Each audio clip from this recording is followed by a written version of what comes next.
शिवनेरी ते पुणे दरम्यान आज शेतकरी आक्रोश मोर्चा खासदार डॉक्टर अमोल कोल्हेंच्या नेतृत्वामध्ये मोर्चा काढला जाणार।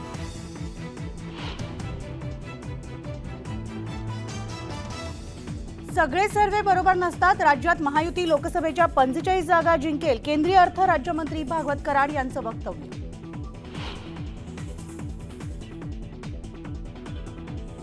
ठाकरे गटाची आज मातोश्रीवर बैठक, आगामी लोकसभा निवडणुकीच्या पार्श्वभूमीवर होणार चर्चा।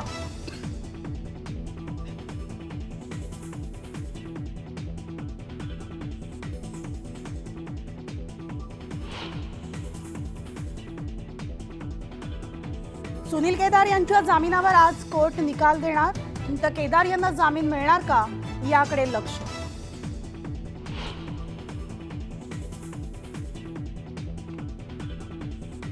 इंदापुरात हर्षवर्धन पाटलांची मुलगी अंकिता पाटीलचे बॅनर झळकले, बॅनरवर भावी खासदार असा उल्लेख।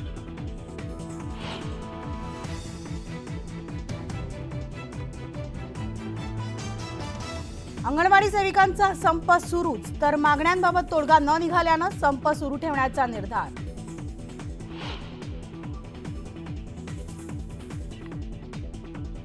चाळीसगावात अवैधपणे सुरू असलेल्या कॅफेत तोडफोड, आमदार मंगेश चव्हाणांकडून कॅफे जमीनदोस्त करण्याच्या सूचना।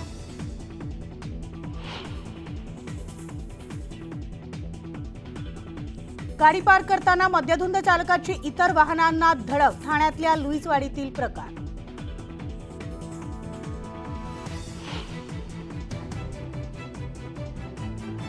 माथेरानमध्ये 9 महिन्यानंतर पुन्हा ई रिक्षा सुरू, पर्यटक, रहिवासी आणि विद्यार्थ्यांना दिलासा।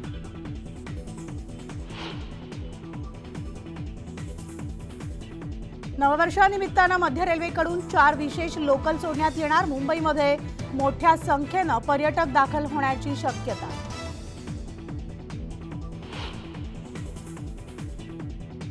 शेगावातील संत गजानन महाराजांचं मंदिर 31 डिसेंबरला रात्रभर सुरू राहणार, तर दर्शनासाठी मोठ्या प्रमाणात भक्त येत असल्यानं निर्णय।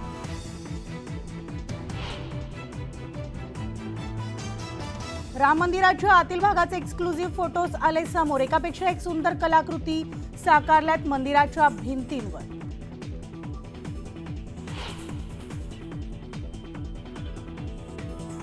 राजधानी दिल्लीत इस्रायल दूतावासाजवळ स्फोट झाल्यानं खळबळ, सुदैवानं जीवितहानी नाही, तर पोलिसांकडून चौकशी सुरू।